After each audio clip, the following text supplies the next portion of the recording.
एक कहानी ही है। एक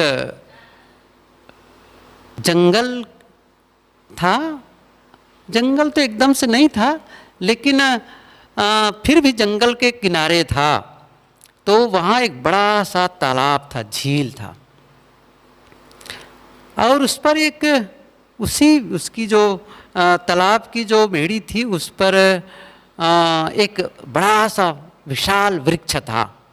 उस विशाल वृक्ष में उसी वृक्ष पर बहुत से बंदर, बंदर ही तो कहते हैं, बांदरा, तो वो दोनों प्रकार के नर मादा, दोनों प्रकार के बंदर और बंदरिया दोनों ही उस पर बहुत सारे वहाँ पर बैठे हुए थे। इतने में एक आकाशवाणी हुई। आकाशवाणी क्या हुई? अभी थोड़ी देर बाद बिजली, आकाश में बिजली चमकेगी, और बिजली के चमकने के तुरंत बाद बिना समय गंवाए कोई बंदर या बंदरिया यदि उस तालाब में, जो पेड़ के नीचे तालाब है, उस तालाब के पानी में कूद जाए, तो फिर यदि बंदर कूदा तो वह इंसान आदमी बन जाएगा, और कहीं बंदरिया कूदी तो वह स्त्री बन जाएगी, नारी बन जाएगी। और सचमुच जैसे ही आकाशवाणी समाप्त होती है, वैसे ही एकदम से बिजली चमकती है, जोर से कड़क की आवाज़ के साथ में चमकती बिजली। और इतने में क्या हुआ, एक जो बंदरिया थी वो छपाक से कूद गई बिना कुछ देरी किए। अब क्या हुआ, बस जैसे ही कूदती है और थोड़ी देर के बाद में सचमुच वो सुंदर युवती के रूप में बाहर आ गई। अब जब ये ऊपर के जितने बंदर और बंदरी सब देखे कि अब देखो सचमुच वो एक युवती स्त्री बन गई है, अब फटाफट सब कूदने लगे, फटाफट सब उस तालाब में कूदने लगे।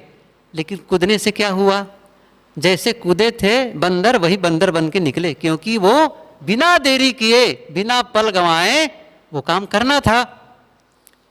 ये सब देखे तो एक उस राज्य का राजकुमार भी कुछ हवाखोरी के लिए कुछ घूमने आया था, और दूसरे पेड़ के नीचे बैठ करके जब आकाशवाणी वो भी सुना तो देखने लगा क्या हो रहा है। और सचमुच जब देखा तो आश्चर्य लगा। जब आश्चर्य लगा तो आया वहाँ तक बंदरों के पास में और कहा, आकाशवाणी तो सबके लिए हुई थी ना, फिर आप लोग क्यों नहीं कूदे? कूद जाते, मनुष्य हो जाते। तो बंदरों ने क्या कहा, उन बंदरों ने कहा, हम सोच रहे थे क्या आकाशवाणी हुई है तो हम में से कोई कूदे पहले, कोई छलांग लगाए, अब उसको देखेंगे कि बनते हुए सचमुच है कि नहीं है, तब हम देखेंगे तो हम भी कूदेंगे। पहले तो सोचा कि विश्वास ही नहीं हुआ। दूसरी बात हुआ क्या कि यदि जब तक देखे कि वो सचमुच युवती बन गई है और हमने भी कूदा तो हम तो ज्यों के त्यों निकले। क्यों? तब तक समय बीत चुका था। फिर जो सचमुच वो जो बंदरिया थी, जो एक युवती स्त्री बन गई थी, उनसे राजकुमार ने पूछा, अच्छा ये सारे बंदर नहीं कूदे, तुमने ही क्यों छलांग लगाई? तुम किसी की प्रतीक्षा क्यों नहीं किए? उन्होंने कहा, देखिए आकाशवाणी हुई थी, आकाशवाणी में ये तो नहीं कहा गया था कि आप बंदर से कुत्ते बिल्ली होंगे, ये भी नहीं कहा गया था कि आपकी प्राण चले जाएगा, आपकी जान निकल जाएगी, मर जाओगे, ये भी नहीं कहा गया था। और बिना देरी किए हुए तो मैं किसी की इंतजार किया, मैंने सोचा यदि मैं कूद गई और आकाशवाणी सही है तो मेरा शरीर बदल जाएगा, और नहीं तो मैं बंदरिया तो हूँ ही ना, उसमें तो कोई घाटा नहीं है, वो तो है ही है।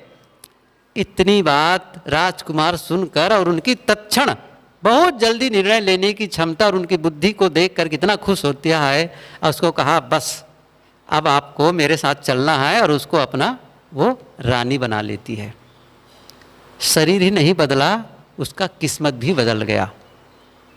ये कहानी है, घटना नहीं है, लेकिन एक कहानी का संदेश क्या है? कहानी का संदेश है, आप प्रतीक्षा मत करें दूसरों को अच्छा होने की, कि क्या करें, खुद को अच्छा बनाएं। और आकाशवाणी हर समय हो रही है, अभी आकाशवाणी कर ही रहे थे, सही है कि नहीं है? ये बोल रहे आकाशवाणी ही तो है।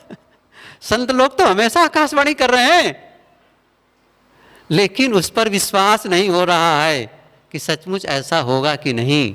इसलिए आवश्यकता है कि हम ये निर्णय लें और अपने जीवन को बदलने का संकल्प लें, तो और छलांग लगाएं। कहने का मतलब है छलांग लगाएं तो आपका जीवन बदलेगा, जीवन बदलेगा। इन्हीं शुभकामनाओं के साथ आपको साहेब बंदगी साहेब।